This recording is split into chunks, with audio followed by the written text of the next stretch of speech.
souhaiterais quand même qu'on puisse rendre hommage au travail qui a été accompli avec Georges Bazin et les deux équipes qu'il a conduites, pour les 2 mandats qu'il a fait. Il a été soutenu dans tout ce qu'il a proposé par les conseils municipaux qui ont voté ce qu'il proposait. Donc c'est une action collective quand même, mais sous sa direction. Il a animé ses équipes et je crois qu'il a assuré la transition difficile d'une petite commune rurale qui était celle de Clarensac il y a 10 ans à une petite ville maintenant. Cette transition est en cours. Nous ne sommes pas encore une petite ville parce que l'esprit de petite commune, etc. reste encore ancré dans beaucoup d'esprits, mais nous sommes devenus une petite ville. Et je crois qu'il y a un gros travail à faire de façon à ce que chacun se rende bien compte que nous sommes une petite ville avec toutes les contraintes, les difficultés, tous les problèmes. Donc, Georges Bazin étant là, moi je pense que, personnellement, je le remercie pour l'action qu'il a pu mener avec les conseillers qui l'ont entouré au cours de ces 10 dernières années.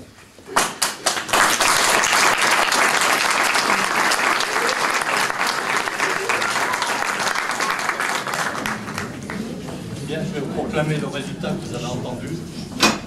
Marjorie Angelvin, 18 voix. Jean-Paul Lopez, 3 voix. Gérard Quercy, 1 voix. Jean, 5. Total 27. Donc je déclare Marjorie Angelvin élu maire de Clarensac.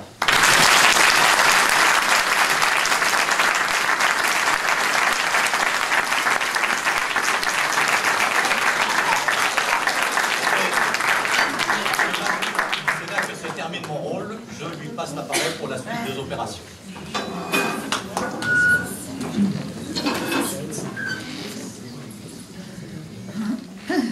Mesdames et messieurs, c'est avec beaucoup d'émotion que je m'apprête à recevoir cette écharpe de maire. Elle paraît symbolique, mais elle est en fait beaucoup plus.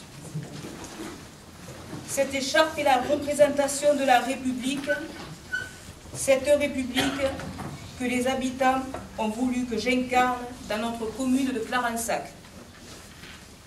Ce mandat que les Clarensacois m'ont confié, je l'honorerai avec dignité, honnêteté et transparence.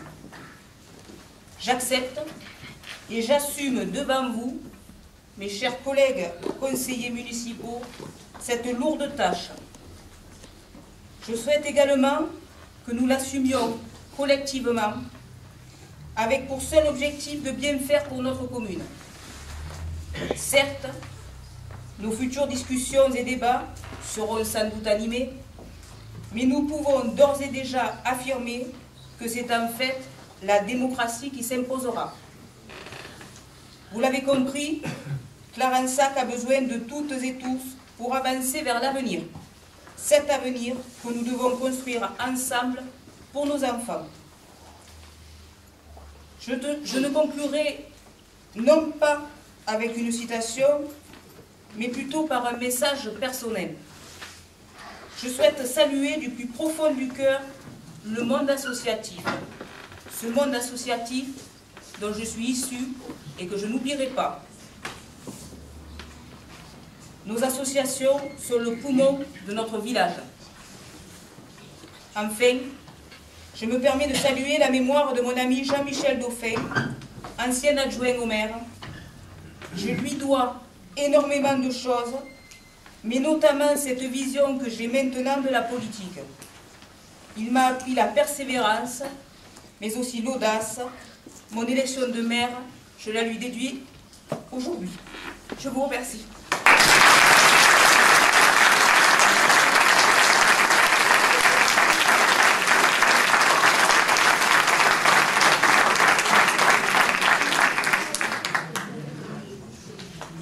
Bien, nous allons passer maintenant à l'élection des adjoints.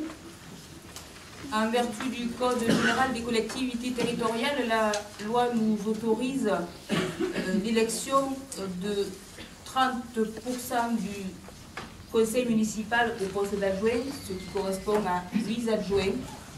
Je vous propose ce soir d'en élire 6.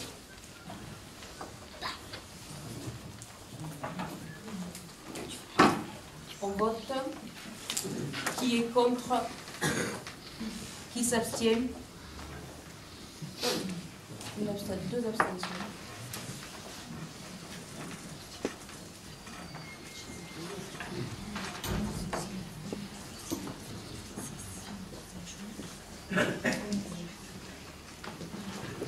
Donc, adopté à la majorité.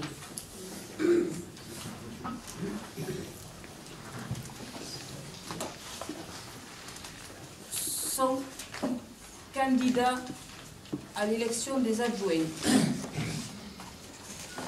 Christophe Fada, premier adjoint. Estelle Epo, deuxième adjoint. Christophe Mazur, troisième adjoint. Isabelle Serio, quatrième adjoint. Frédéric Gros-Bueno, cinquième adjoint. Corinne Martellucci, sixième adjoint. Voilà pour la première liste candidate. Il y a-t-il d'autres listes candidates?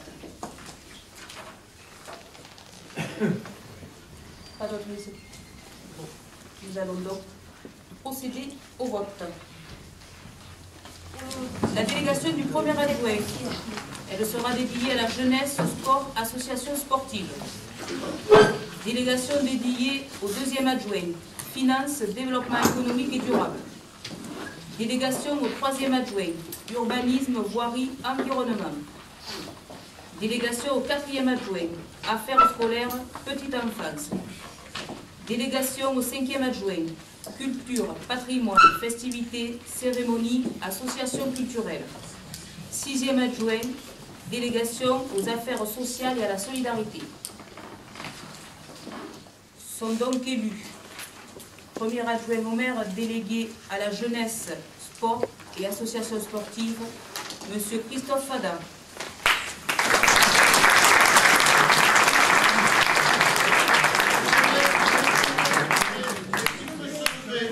Oui.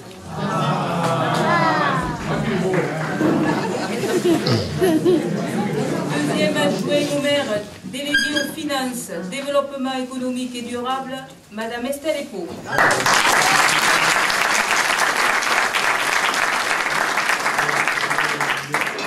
Troisième adjoint au maire délégué à l'urbanisme, à la voirie et à l'environnement, M. Christophe Mazur.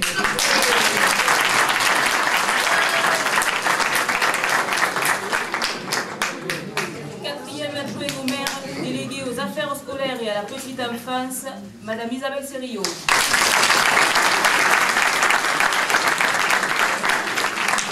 Cinquième adjoint au maire délégué à la culture, au patrimoine, aux festivités, cérémonies et aux associations culturelles, M. Frédéric Gros-Bueno.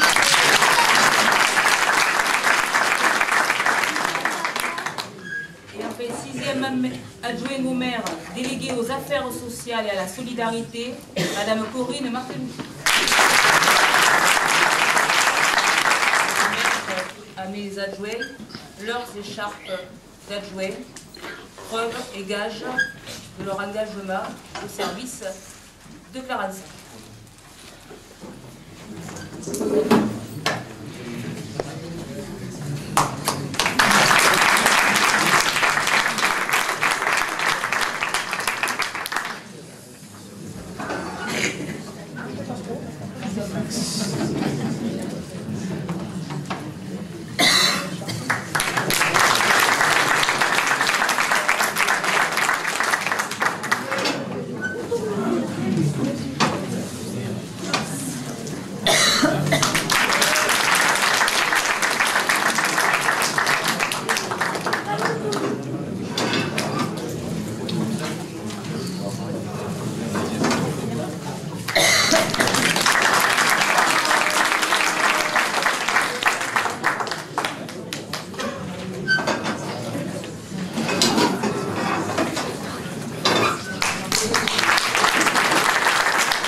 honnêteté, je ne pouvais pas clore cette séance sans saluer un personnage qui a compté et qui comptera pour Clarence Sac. Alors, on n'a pas toujours été d'accord, on s'est chamaillé, je l'ai quitté, on s'est retrouvés. Mais en tout cas, on est unanime, il a travaillé pour Clarence Sac, il a fait en son âme et conscience. Et donc, on ne peut que le remercier et le féliciter pour tous ses services rendus à notre village. Vous avez compris, je parle de notre maire, de celui qui restera à jamais maire de Clarence Sac, M. Georges Bazin, et à ce titre, je voudrais lui remettre la médaille de la ville.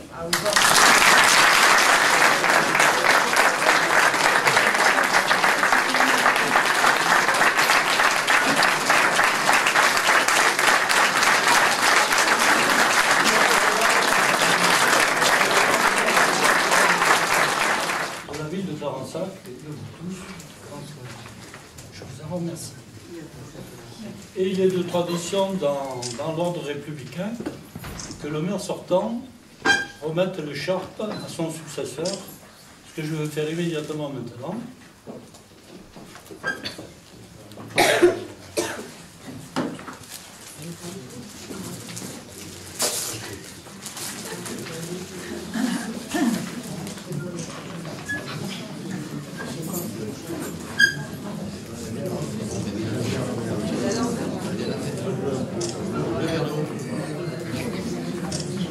Madame le maire, je vous remets également les clés de la cité. Et on a beaucoup. Donc, je tenais quand même à vous féliciter, bien sûr. Et comme à Paris, Clarence Sac, la circonstance ont voulu qu'à Clarence Sac, et pour la première fois, c'est une femme qui sera maire de la commune. Voilà. Donc, bonne chance, bon courage, et puis tout le monde que je vous souhaite.